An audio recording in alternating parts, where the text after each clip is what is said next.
Hello, welcome to Caring Connections. I'm Salley Gibney.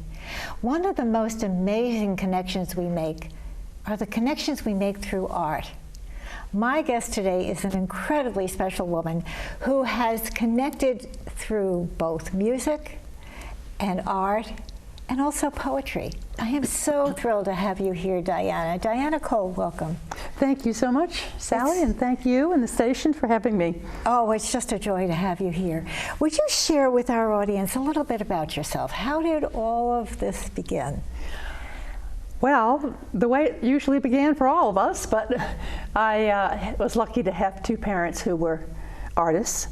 So we had a lot of opportunity to draw, and there was a big cabinet with big, large pieces of paper, which was just, we'd pull them out and draw and play games with our friends. So I had that artistic training very early. My grandmother was also a docent and a teacher at the Museum of Fine Arts in Boston. So I had that. Music was, my parents loved music, although they were not musicians, but that came into my life, and poetry came later. Now, tell us about music and how you participated in that. Well, I think when I was in junior in high school, I don't know, my voice, something happened to it, and I came back, and the music teacher said, "What happened to your voice over the summer?" And I started to get a few little solos, and then I went off to college, and there it was Lorenzo Malfatti, a wonderful man, and he was very enthusiastic. You're going to go to the Met, you're going to, go to Europe. So it was opera. It was opera, and just, this was, of course, college. So at the time, I was doing songs and singing solos a few solos in their concerts. But there was a little pull between the art teacher, who I met many years later, who said, Mr. Malfatti and I always had a little struggle over you. I wanted you to be an artist, and he wanted you to be a singer. So anyway, both loves were sort of. So you were truly an artistic person in many different dimensions. It's really. Did you ever have a sense of the music and the art? Did you feel the struggle between the two things, or were you just going along doing it as you did it? I think there wasn't a big struggle at that time. I mean, basically, I went with the singing. I don't know why. Maybe it was just being on stage. I liked that. And that feeling of, I could act out. Of sharing. And, right. I mean, art is a very insular activity. You're doing it by yourself. And not that I was considering that then, but I think that the draw of being out there and on stage. Yeah. Did you do musicals or was it more of the Some musicals, but really classical. I went to New England Conservatory, so I got my training there and was doing recitals in opera and other programs. Oh, that's so neat. So then, how did you move into the art realm? Well, I did the singing for more than 40 years. Oh, so really? I had a career in the Boston area. My sister's also a singer, so we did duet recitals. I did a program in the schools with young audiences called Opera to Go. So as a singer, or as a musician, you do a number of things to make enough money. So, there was the teaching, there was the singing, there was the duetting. So I did that for a long time, and I was very fortunate to get enough opportunities. And then, but I always liked art, so I would do, on the side, I would take classes here and there, and I'd try out printing, and I'd try out oil painting, and sculpture even. And so I would do that, and always loved it. It was very different. And when I semi-retired, moved to Rhode Island, I thought that I would move into art, because in singing there's always an expiration date in a way with your voice. You can hear it here. It kind of says it's time to move on a little bit. Well, it's just to build up a community studio and a reputation and everything in a new area. It's very difficult, isn't it, when you move into a whole new community and you're starting over, so to speak. Yeah. So, and my partner is an artist, as you know, and that was an enticement, you know, this beautiful studio that we have right on the water in Warren. Oh, yes, it's absolutely beautiful. I love it. So that was, okay, and the big thing was, what do I want to go into? Because I had been doing a little painting before I came down. That was a draw too, but I decided on the stained glass because... Now, that's another story that I'd like to hear. How did you discover the stained glass? How did that come about? Well, that was back also in my family. My grandmother, who was, as I said, a guide at the museum, she had her lecture notes and she would show me pictures of stained glass. And when I went to the museum, she would show me the few pieces of stained glass they have. And I found them very magical because they, you know, the sort of ecclesiastical colors and the light. So it was fascinating. And and then I took a few classes. That was one of my diversions in the late 70s. Now, where were these classes? They were at the Cordova Museum, which had a community education there. And I enjoyed doing it. I did it in my laundry room. It takes a lot of space and equipment, and so that was not ideal, but I also, and in the class.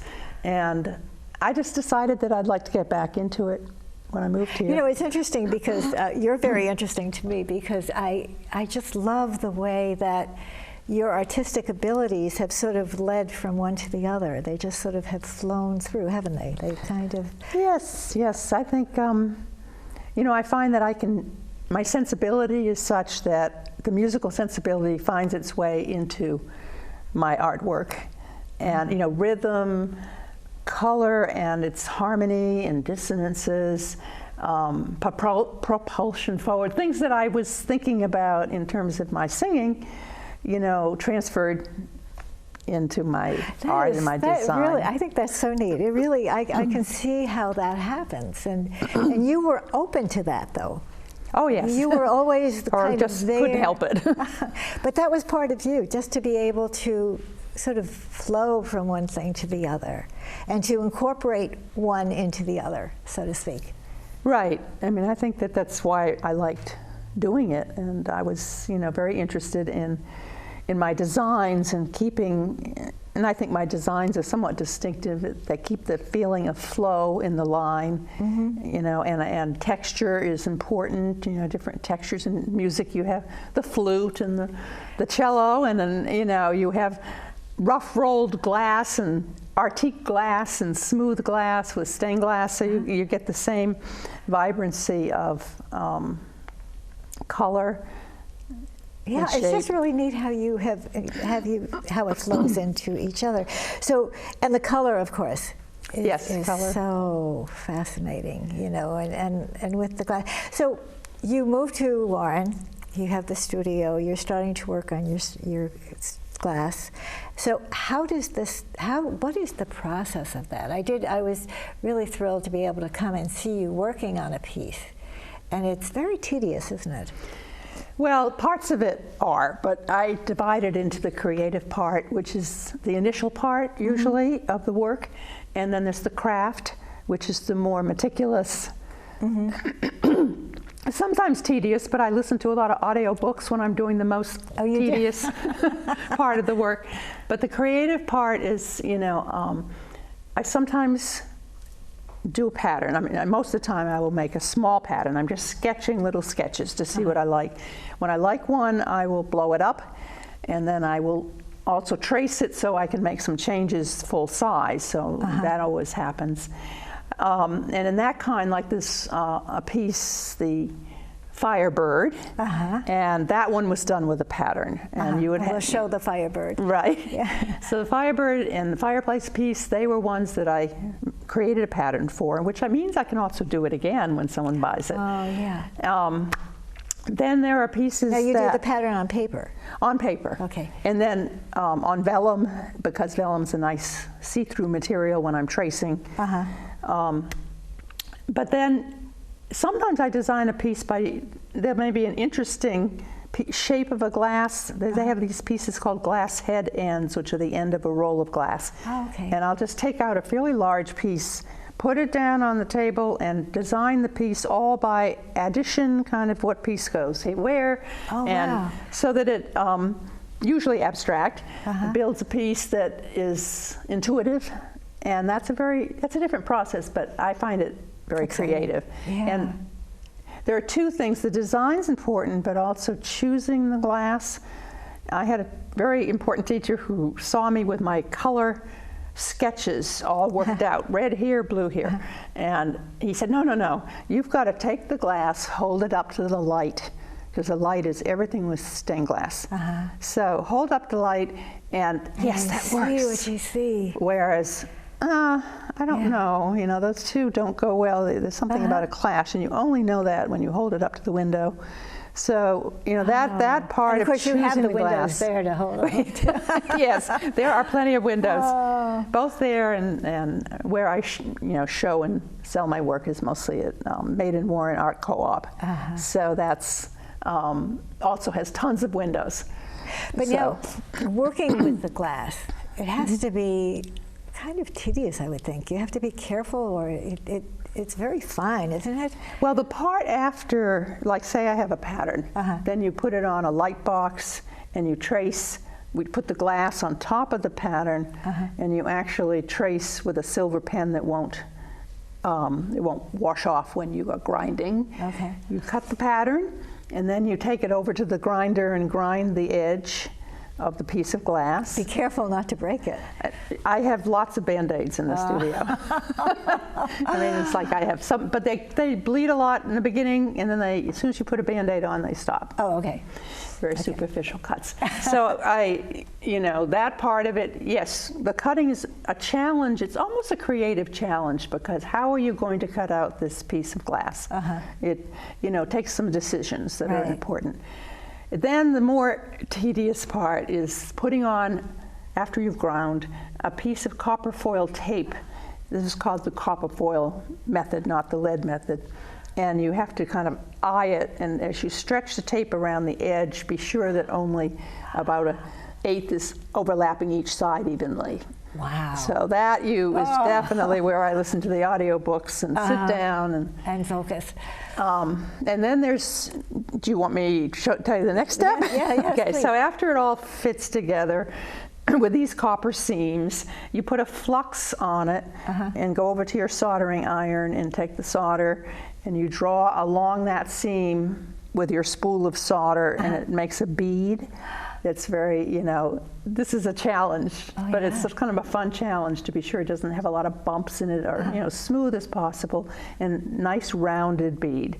So this takes practice and a couple of years to really get up to it. You have a number of pieces that you've put aside that you haven't.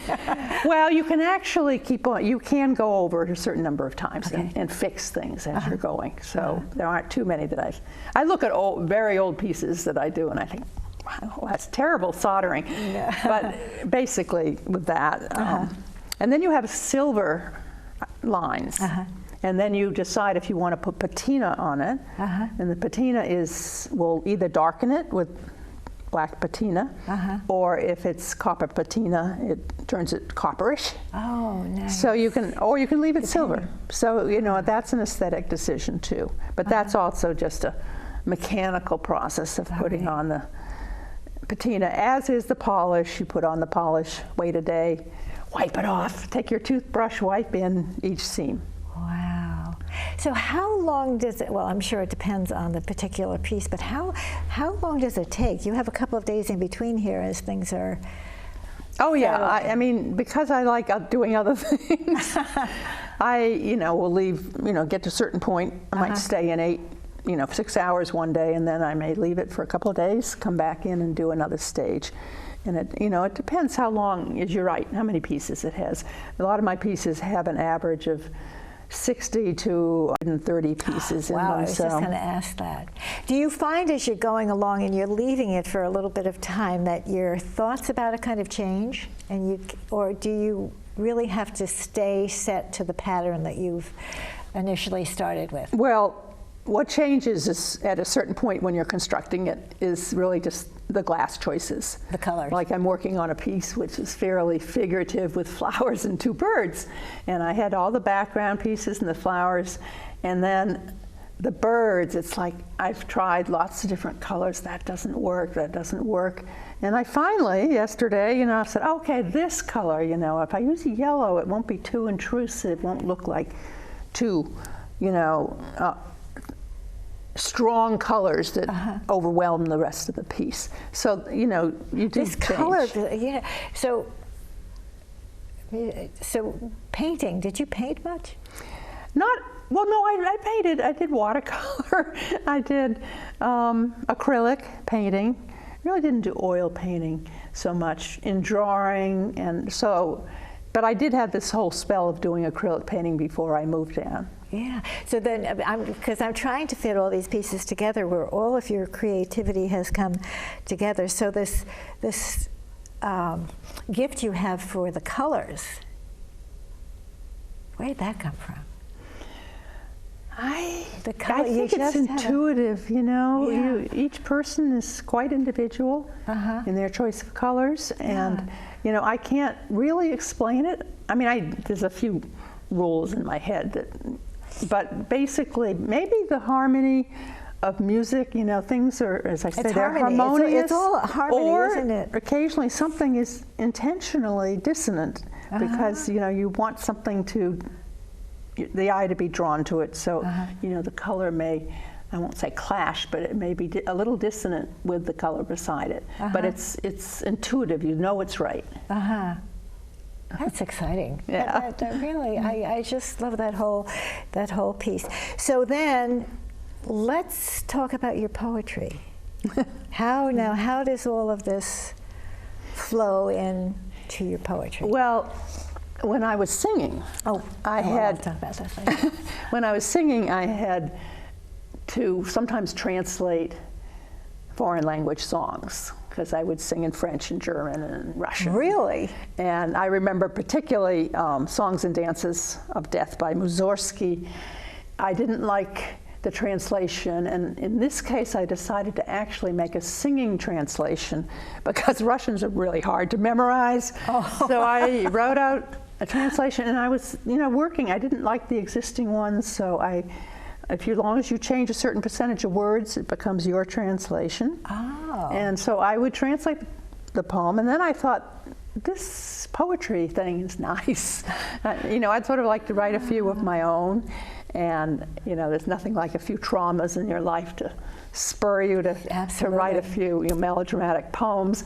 But anyway, you tend to move past that. And I started to write poetry in the 90s probably, and took some classes, and joined some groups. And I've been writing ever since. It's a really, both the stained glass and the poetry are very important. Music is too. I still sing on the side. Do you? But I would love to hear you sing.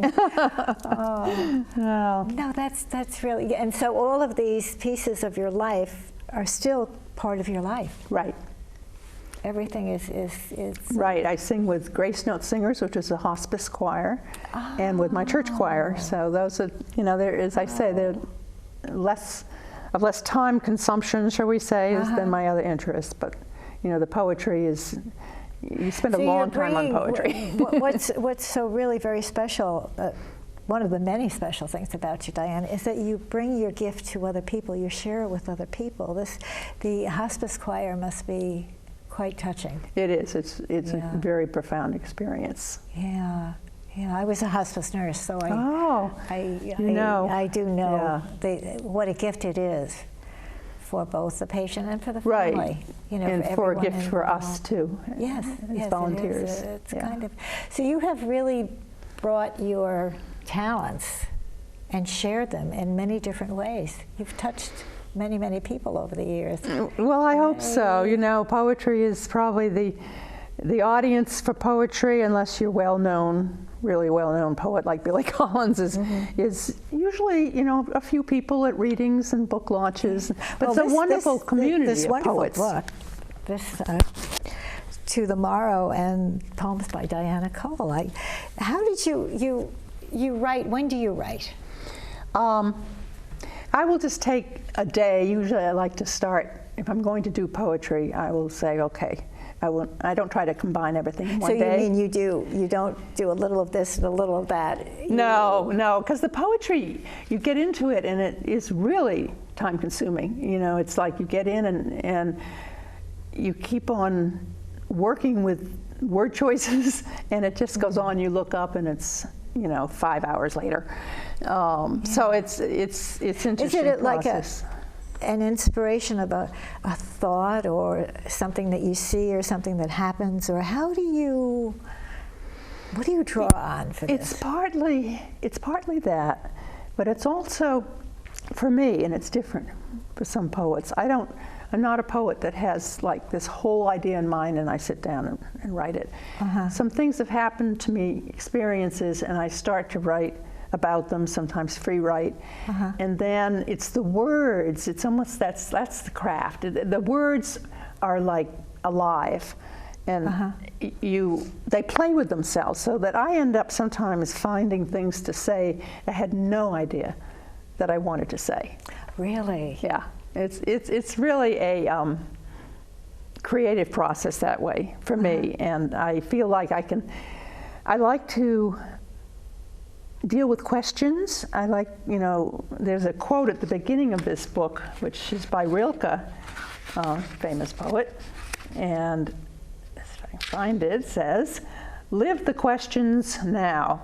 Perhaps then someday far in the future you will gradually, without even noticing it, live your way into the answer." Wow. So that's by Rainer Maria Rilke. And so you live the questions now. Right, I don't expect to get an answer always in my poetry. I like to put the question out there, share what my reactions, what my discoveries are for that question, and then I like to share that, and I hope that the reader will be inspired by what I have discovered, and then they can discover something for themselves. It's not necessarily... Do you ever return to a poem and add to it? You know what I mean? As you say, you put it out there, and then maybe an answer comes. Do you ever add that on to the poem, or does that become another poem? Probably becomes another poem. I think I definitely go back to poems that have been written but maybe not published. Although I actually publish poems, if they're going into a book, then I come back and do revisions. I think much more than for me with art. I go back because stained glass is hard to revise. Yeah, exactly. Compared to a drawing or a painting. But with a poem, you can go back and you can say something else, sometimes something different than you said 2 years ago. Yeah, because you've changed in that period of time. And but then, are these poems that you've already published that you're changing, or have you not really published them yet? The ones that I've published, I change sometimes. As I say, if I published a poem in a poetic journal and then I decide that I'm putting together a book, this is the first book this is a republication by an Indian publisher of Songs by Heart, which was published by Iris Press, and they were the first publishers. And I have a book that's coming out by that same Indian publisher that did this, called Between Selves. And so if they're going into a book, that you always have your acknowledgement page. I can't remember how many, you may have included 12 poems that were published in journals, 20 poems. But those you can go back as long as they haven't been put in a book and decide, your own book, and decide to change it. So I've done that sometimes. Or do you do like such and such title of the poem and then do that title too? Sometimes I just change the title, but when I'm working on poems, there's drafts and revision 1, revision 2, revision 3. So that's in the process of writing. It's really a process. You don't do anything spontaneous and say that's done. You kind of revisit I sometimes think it's done. You know, I mean, I hope actually with the majority of the poems that they feel to me that they are what they are. You know, they may be at a stage in my life that I'd have a different answer if I wrote a poem on the same question. Exactly. But right because now, life happens and we answer. change as That's life right. happens, or things do right. make a difference. Would you please read something for us? Sure. I think I'll read, now let's see. I will read a poem that I wrote after, you may remember Nick Walenda, and Walenda, he walked across Niagara Falls. Yeah. So it inspired me. Nick Walenda walks a wire across Niagara Falls. Into a theater of wind and mist, a cable dips, disappears. He moves steadily, each step shortening the improbable. He dissolves into thunder. The camera loses, then finds his face, soaked, focused on distance relenting. In shoes his mother made, elk skin suede, his feet curl along the wire.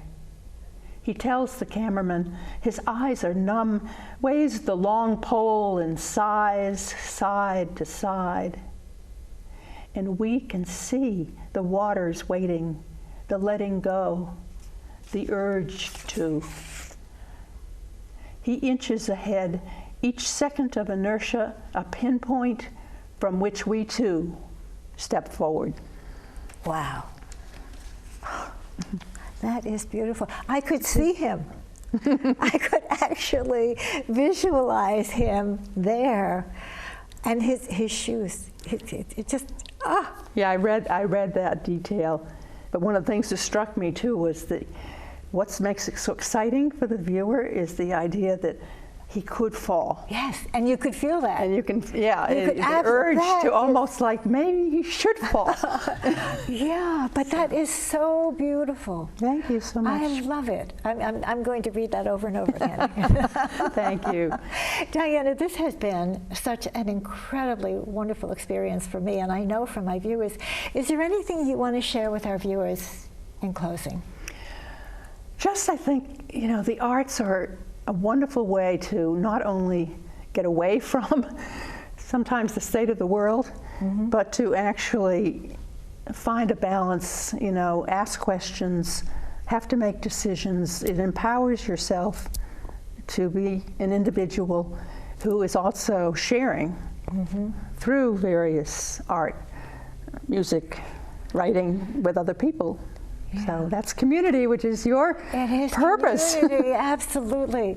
That is so. This has been such a joy for me. Thank you so much, and maybe I'll have you come back. Thank you so much, Sally, and Station for having us. I love you. Yes, I'm going to share a caring coin with you. Okay, absolutely. I'll have to take one of these off.